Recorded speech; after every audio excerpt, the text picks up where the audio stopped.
अस्सलाम वालेकुम स्टूडेंट्स। आज हमारा नेक्स्ट टॉपिक है सैचुरेटेड एंड अनसैचुरेटेड सॉल्यूशन। पहले हम देखेंगे हमारे पास सॉल्यूशन क्या होते हैं। जब हमारे पास सोल्यूट पार्टिकल्स और सॉल्वेंट पार्टिकल्स होमोजेनाइज्ड हों, यानी इक्वली वो मिक्स होंगे, उसे हम कहेंगे सॉल्यूशन। अब हम देखेंगे कि हमारे पास सैचुरेटेड और अनसैचुरेटेड सॉल्यूशन कौन सा होता है। तो वो सॉल्यूशन जिसमें आपके पास maximum amount of solute dissolve हो जाएगी, जिसमें मजीद कोई गुंजाइश नहीं रहेगी, उसे हम कहेंगे सैचुरेटेड सॉल्यूशन। और जो उससे पहले पहले तक हो, यानी अभी हमारे पास सॉल्वेंट में मजीद गुंजाइश है कि वो मजीद सोल्यूट को अपने अंदर हल कर सकता है, तो उसे हम कहेंगे अनसैचुरेटेड सॉल्यूशन। यानी हमारे पास पहले बनेगा अनसैचुरेटेड सॉल्यूशन, उसके बाद हम मजीद सोल्यूट ऐड करते जाएंगे तो हमारे पास वो बन जाएगा सैचुरेटेड सॉल्यूशन। जैसे अगर हम लेते हैं, हमारे पास एक वाटर का गिलास है, हम वो लेते हैं, उसमें हम सोल्यूट ऐड करते जाते हैं। हमारे पास अगर हमने वाटर लिया तो वाटर हमारे पास क्या है, सॉल्वेंट। अगर हम उसमें ऐड कर रहे हैं शुगर, जो कि हमारे पास सोल्यूट है, तो हमारे पास ये 100 ग्राम हमारे पास वाटर है, इसमें हमने 5 ग्राम शुगर ऐड कर दी पहले। तो 5 ग्राम शुगर हमने इसको इसमें ऐड किया, हमने इसको शेक किया, हमने सोलबलाइज कर लिया, हमने इसको डिसॉल्व कर लिया, हल कर लिया हमने इसको। अभी इसमें मजीद और गुंजाइश है कि अगर हम और मजीद इसमें सोल्यूट ऐड करें, यानी हम इसमें मजीद शुगर ऐड करें, तो ये वाटर में मजीद सोलबल हो सकती है।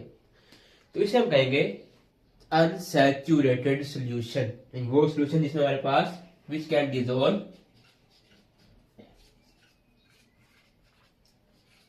मोर सोल्यूट, ये हमारे पास होगा अनसैचुरेटेड सॉल्यूशन। सोडियम क्लोराइड जो हमारा टेबल साल्ट है, जो वो साल्ट जो हम घर में यूज करते हैं, जिसे हम कहते हैं sodium chloride.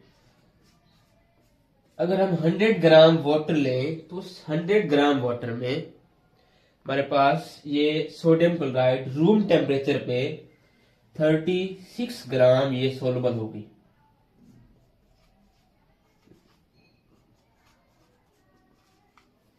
Eight 20 degree Celsius. अब ये आपने बात अपने ध्यान में रखनी है कि आपने साथ ये बात मेंशन करनी है कि एट पर्टिकुलर टेम्परेचर, यानी एक खास टेम्परेचर पे हमारे पास इतनी अमाउंट सोलबल होती है। ये हमारे पास है मैक्सिमम अमाउंट जो हमारे 100 ग्राम वाटर में सोलबल हो सकती है टेबल साल्ट की। अगर हमारे पास इससे लेस अमाउंट होगी तो वो हमारे पास कहलाएगा अनसैचुरेटेड सॉल्यूशन। ठीक, इस तरह हमारे पास एक और एग्जांपल है। अगर हम लेते हैं शुगर सॉल्यूशन, अगर हम शुगर लेते हैं, उसमें हम वाटर में ऐड करते हैं, अगर उसमें हमारे पास 203.9 ग्राम शुगर हो इन 100 ग्राम वाटर, तो वो हमारे पास कहलाएगा सैचुरेटेड सॉल्यूशन ऑफ शुगर। अगर हमारे पास इससे लेस अमाउंट होगी सोल्यूट की, वो हम कहते हैं हमने 20 ग्राम लिया हमने शुगर 100 ग्राम वाटर में, तो ये हमारे पास क्या होगा, अनसैचुरेटेड सॉल्यूशन होगा। क्योंकि बेसिकली अभी इसमें और शुगर हम अगर ऐड करें तो वो भी हल हो सकती है, वो भी डिसॉल्व हो सकती है। अब नेक्स्ट हमारे पास है सैचुरेटेड सॉल्यूशन, यानी हमारा वो सॉल्यूशन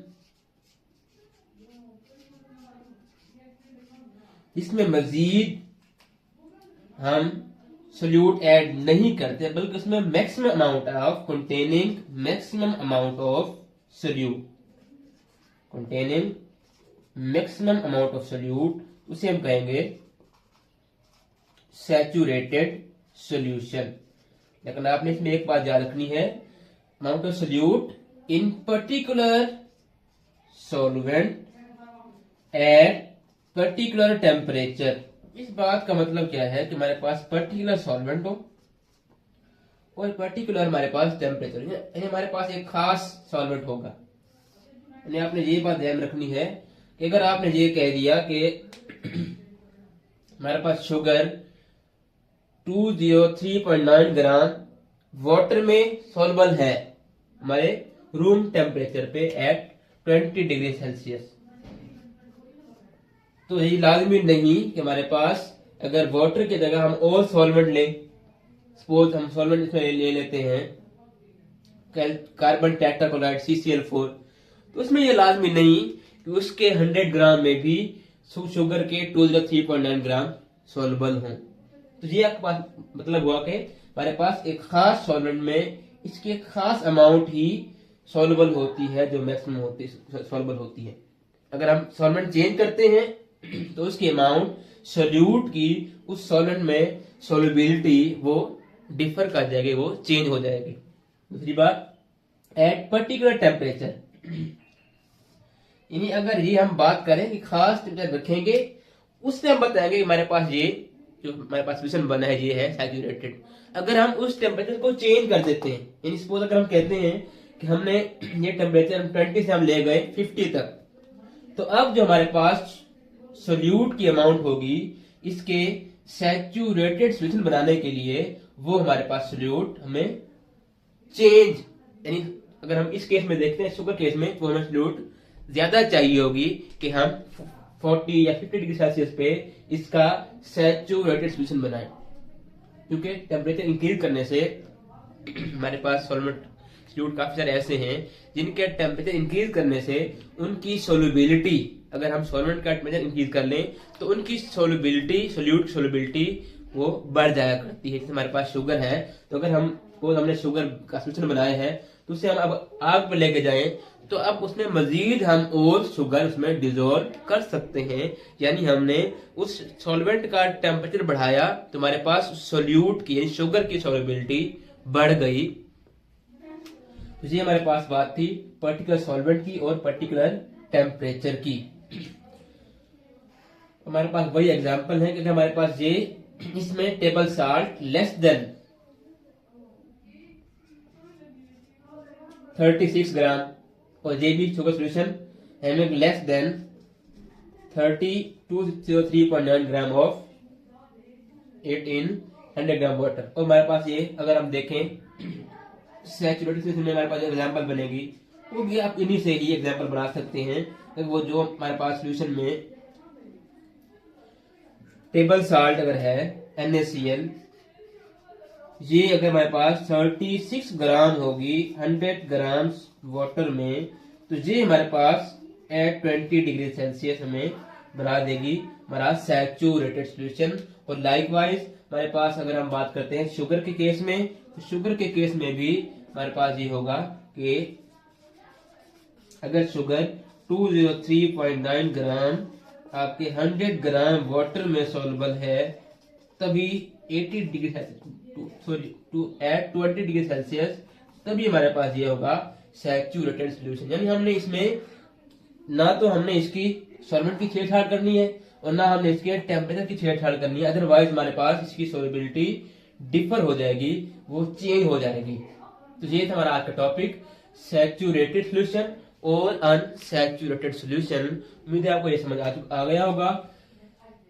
और इसमें एक दो और बातें हैं कि अगर जैसे जैसे हम सोल्यूट को ऐड करते जाते, सपोज हमारे पास सॉल्वेंट के मॉलिक्यूल थे, ये हमारे पास सॉल्वेंट के मॉलिक्यूल्स हैं रेड कलर में,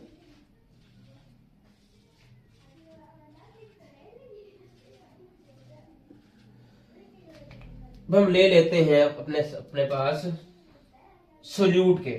सपोज हमारे पास ये सॉल्वेंट हमारे पास एक कंटेनर में है पड़ा, उसकी ये अमाउंट है मॉलिक्यूल्स की। अगर हम इसमें सोल्यूट ऐड करते, सपोज हमने सोल्यूट ऐड कर दिया स्टार्ट में, ये हमारे पास सोल्यूट आ गया।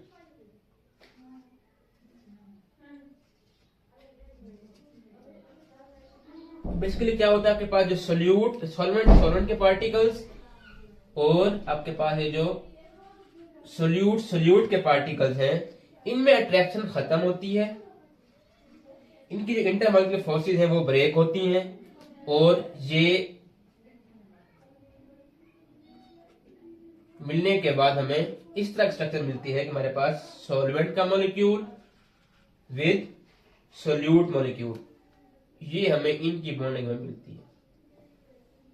तो इस तरह हमारे पास इनकी बॉन्डिंग हमें देखने को मिलती है कि सोल्यूट, जो पहले सोल्यूट था, सॉल्वेंट था, उनके दरमियान अट्रैक्शन खत्म हुई। हमारे पास वाटर है, वाटर के मॉलिक्यूल के साथ जो अट्रैक्शन थी वो खत्म हुई। और इसी तरह हमारे पास शुगर है, शुगर के मॉलिक्यूल के साथ जो अट्रैक्शन थी वो खत्म हुई। अब वो अट्रैक्शन ब्रेक होने के बाद नई अट्रैक्शन बनी शुगर के मॉलिक्यूल की वाटर के मॉलिक्यूल के साथ, यानी सोल्यूट के मॉलिक्यूल की सॉल्वेंट के मॉलिक्यूल के साथ। अब क्या होगा, स्टार्ट में हमारे पास ये जो सोल्यूट के पार्टिकल्स है वो कम थे in case of unsaturated solution, लेकिन जैसे जैसे हमने इसमें मजीद सोल्यूट ऐड किया तो क्या हुआ कि सोल्यूट ने सॉल्वेंट के पार्टिकल्स को ऑक्युपाई करते चला गया है। अब हम मजीद जो उसमें सोल्यूट ऐड करेंगे तो इसमें सोल्यूट के लिए सॉल्वेंट के साथ अटैच होने की जगह कम रह गई, हमारे पास कम पार्टिकल्स रह गए। तो अब इसे क्या होगी, डिफिकल्टी फेस करेगा, यानी अब हमें हमारे लिए ये कुछ ना कुछ कंपैरेटिवली ये डिफिकल्टी हमें फेस करनी पड़ेगी इस सोल्यूट को सॉल्वेंट के साथ सॉल्युबलाइज करने में। तो ये भी आपकी एक पॉइंट था आपकी बुक में। अब देखिए हमारे पास अगर हमने ऊपर से सोल्यूट डाला तो ये सोल्यूट ढूंढने में भी कुछ टाइम लगाएगा, इस तक पहुंचने में भी कुछ टाइम लगाएगा। तो यही में हमारे पास डिफिकल्टी होती है कि जब हमने काफी सारे सोल्यूट पहले ऐड कर लिया हुआ होता है हमने, तो मजीद सोल्यूट ऐड करने में हमारे पास ऐड तो कर देते हैं हम, उसको सोल्यूशन भी बन जाता है, लेकिन थोड़ी सी हमें उसके जो मॉलिक्यूल्स हमारे पास है सोल्यूट के मॉलिक्यूल्स, वो सॉल्वेंट के मॉलिक्यूल्स को तक पहुंचने में कुछ टाइम लगाते हैं। तो यही हमारे पास समझ लें हमारे पास जो डिफिकल्टी है वो हमारे पास इसी केस में ही होती है कि जब हमारे पास पहले ऑलरेडी सोल्यूट काफी सारे हो चुके होते हैं। तो ये था हमारा आज का टॉपिक। तो ये हमारा था सेकंड लास्ट हमारा टॉपिक था इस चैप्टर का। हमारे पास लास्ट टॉपिक है effect of temperature on solubility, वो इंशाल्लाह पढ़ेंगे अपने नेक्स्ट लेक्चर में। अल्लाह हाफिज।